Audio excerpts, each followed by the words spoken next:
안녕하세요. 임영주TV입니다. 요즘 관계에 대한 에세이 쓰고 있는데요. 관계, 맺는다 이렇게 표현하죠. 씨줄과 날줄처럼 엮고 엮는 것, 이게 바로 관계고요. 사람끼리의 관계가 제일 어려운 것 같습니다. 식물을 가꾸거나 반려동물과는요, 내가 가꾸고 사랑한 만큼 어떤 때는 그 이상의 보답을 받기도 하는데, 사람끼리는 자꾸 이런 생각을 하게 해요. 나만 잘해주고 손해보는 거 아닌가? 이런 생각도 들고요. 저 사람 만나면 왠지 기분이 묘하네, 이런 경우도 있고요. 말투가 기분이 조금 나쁘게 하네, 이런 사람도 있고요. 그 사람 목소리 들으면 막 하루가 행복하기도 하고, 문자 몇 줄에도요 막 행복감이 쫙 밀려오기도 하고, 이게 바로 관계의 매직이라고 할 수가 있습니다. 그러고 보면 사람은요, 사람 때문에 행복하고요, 사람 때문에 슬프고 불행하기도 한 존재인 것 같습니다. 그러니까 관계를 맺는 것이 너무도 중요한 사회적 동물 맞아요. 그렇죠? 오죽하면 피곤한 여럿보다 고독한 혼자가 낫다라는 그런 말도 있고요. 혼밥이라든가 혼영이라든가 이런 게 아무렇지도 않게 쓰입니다. 옛날에는요, 혼밥 먹으면 저 사람 좀 인격적으로 무슨 문제 있는 거 아니야? 왜 밥을, 식사를 혼자 이렇게 생각했었어요. 그래도요, 아무리 혼밥, 혼영이 아무렇지도 않은 시대가 되었지만 내 주변에 사람들이 있어서 고독도 빛나는 거고요. 만약에 여러분들 무인도에 툭 떨어졌다고 생각해 보세요. 처음에 막 해방감도 느끼고 와 그래 이거야 이렇게 여유 있을지 모르지만 그 홀가분한 감정도 잠실 겁니다.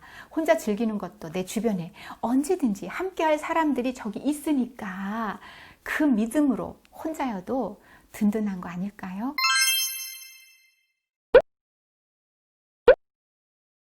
관계를 잘 맺게 하는 것은 정말 수백 가지는 돼요. 제가 관계 에세이를 쓰니까 소재가 무궁무진하더라고요. 관계 잘 맺게 하는 방법은 달리 해석하면 관계를 잘 못 맺는 사람들의 특징과 이렇게 맞닿아 있어서요, 맥락이 같다고 봅니다. 오늘은 그 중에서 말투에 대한 이야기 해볼게요. 말투 문제죠. 그쵸? 근데 같은 말도요, 말투가 참 좋은 사람이 있습니다. 인생 흥하는 사람이에요. 진짜 관계를 좌우하고요, 인생을 좌우할 만큼 중요합니다. 지금부터 그 이야기 제 에세이로 풀어나가겠습니다. 브런치 카페예요. 애된 부부가 들어왔습니다. 아내는 들어오자마자 환호성을 지릅니다. 여보 여보야 저기 좀 봐 저기 좀 봐 저 새 막 이러는 거예요. 계곡 옆에 자리한 카페였거든요. 근데 그 창으로요 하얀 날개를 펼치면서 막 쫙 날아가는 새가 있었어요. 저는 새 이름은 모르겠지만 새댁이 막 들뜬 목소리로 여보야 저기 봐 그러는 바람에 저도 보게 됐습니다. 그래서 막 우아한 비상을 하는 새를 볼 수 있었는데, 막 초록이 우거진 그 산을 배경으로 해서 하얀 날개를 쫙 펴고 가는 새가 진짜 멋있었거든요. 근데 이 앳된 남편 무심히 말해요. 어디? 그래놓고는 뷰가 어디가 좋지? 어디 앉으면 좋을까? 막 의자 가지고요, 뷰 잘 보이는 곳을 고르고 있습니다. 자기야 저 새 먼저 보라니까. 지금 새댁은 안타까워요. 왜냐면 좋은 거 볼 때 우리 같이 보고 싶고요, 좋은 거 먹을 때 생각나는 게 좋은 관계잖아요. 그러니까 앳된 남편이요, 뭔데? 새! 이러는 겁니다. 네, 새는 저만큼 날아갔어요. 그래서 그 자태를 볼 수가 없었거든요. 그러니 얼마나 새댁이 안타까웠겠어요. 좀 보라니까 아까 얼마나 이뻤는데.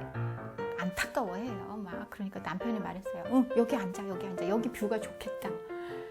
남편 딴에는요, 아내의 그 자리를 고르느라고 그런 건데, 그쵸? 네, 그랬더니 아내가 이렇게 말해요. 뷰만 좋으면 뭐하냐, 볼 줄 알아야지. 남편도 그래요? 또 시작이다. 알았어 앉아 이제부터 보면 되잖아. 그리고 얼마 있다가 이 브런치 카페에 그 유명한 것이 수제 햄버거였거든요. 수제 햄버거하고요 막 신선한 프렌치 프라이가 나왔어요. 아내가 또 탄성을 지르기 시작합니다. 와, 사진에서 보던 그대로야. 먹기 아깝다. 이거보다 사실은요 훨씬 막 즐거워서 들떠서 얘기했습니다. 남편이 얘기해요. 야, 이걸 어떻게 먹냐? 야, 3층 석탑이냐? 이거 5층 석탑이냐? 이거 고민이네. 눌러서 먹어야 하나? 아내가 말해요. 자긴 표현이 왜 그러냐. 이 이쁜 걸 눌러먹긴 멋지잖아. 같이 먹기 싫어졌어. 그러는 거예요. 그랬더니 남편이 또 얘기합니다. 왜 또 뭐? 그러자 아내가 자기 툭툭거리는 말투는 정말 알아줘야 해 하는 거예요. 우와 라고 하는 감탄사 예쁜 새댁, 심드렁하게 말하지만 속 깊은 남편, 참 겉으로 보기엔 대조적이라고 느껴졌습니다. 그런데요, 남편의 말투를 문제 삼는 새댁을 보는 순간부터요, 저는 이런 생각했어요. 아, 이 부부 식사도 하기 전에 싸우고 일어나는 거 아니야 하고 막 위태로워 보이는 겁니다. 하지만 위태롭다고 느낀 건 순전히 저의 생각이었어요. 저의 기우였어요. 둘은 그렇게 티격태격하면서 맛있게 햄버거를 먹고요. 막 세트로 나온 아이스 커피도 맛있다고 먹고요. 도란도란 이야기 나누면서 식사를 했습니다. 1시간 넘게요.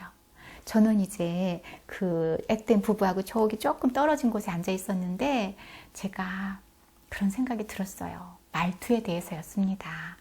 말은 내용도 중요하지만 그 말을 담는 그릇이 바로 말투거든요. 진짜 말보다 더 중요하다라는 이야기 요즘 많이 합니다. 저도 그런 말 강조하는 사람 중 아주 대표적인 사람입니다. 그런데 부부 보면서 생각했어요. 말투가 문제인 사람이 문제일까? 말투를 문제 삼는 사람이 문제일까? 말투가 문제라면 어떤 말투가 문제일까? 내 마음에 안 드는 상대의 말투가 문제일까? 그럼 당신은 말투가 문제야 라는 사람에게 문제의 말투를 가진 사람은 이렇게 말할 수 있지 않을까요? 말투를 문제 삼는 당신이 더 문제야. 네, 우리 달을 보라고 했더니요, 이렇게 손가락 보면서 시비 건다는 말이 있습니다. 말투를 문제 삼는 것도요, 이와 같은 이치가 아닐까. 그 사람의 말습관이고 별 뜻 없이 그런 줄 알면서도요, 퉁명스럽다, 내 말 무시하냐, 무슨 반응을 그렇게 무심하게 하냐 라고 하는 건 과민 반응일 수도 있다라는 생각했습니다. 말투는요, 중요합니다. 전 이 생각을 바꿀 생각이 추호도 없어요. 하지만 내가 그 사람의 본 마음을 알고 그 사람이 말하는 내용이 어떤 의미인지 안다면 굳이 말투가 비단 같다, 삼배같이 거치다 이렇게 할 필요는 없을 것 같습니다. 새댁처럼요, 그 남편처럼요, 넘어갈 건 넘어가 주는 것도 관계 매너인 것 같습니다. 앳된 부부가 식사를 하고 나서요, 나갔습니다. 그리고 저도 주섬주섬 짐을 챙겨서 일어났어요. 그리고 계곡 옆에 산책로가 있었거든요. 거기를 걸으면서 자문자답해 봤습니다. 상대의 말투가 문제인가? 그 말투 문제 삼는 내가 문제인가? 선택해야 한다면 상대의 말투를 문제 삼지 않는 게 낫지 않을까? 뭐 이런 생각이죠. 상대의 말투를 문제 삼을수록요, 나만 잃는 게 많아요. 바꿀 수 없어요, 남의 말투. 근데 그걸 문제 삼느라고 아까운데 에너지를 낭비하고요, 또 기분까지 나빠지니까 손해가 막심합니다. 산다는 건 손익 계산도 해야 하는 냉철한 일입니다. 이 뜨겁게 감정적이 되면요, 일도 관계도 그르칠 수 있어요. 냉철한 이성은 감정에 빠져서 실수할 일도 막아줍니다. 합리적이게 하죠. 이렇게 계산해 보니까요, 답이 나왔습니다. 계산이 나왔어요. 매사 상대방의 말투에 열정적으로 열릴 거 없다 라는 답이었는데 여러분 어떠세요? 성공적인 관계 맺으시면서 행복하시기 바랍니다. 고맙습니다.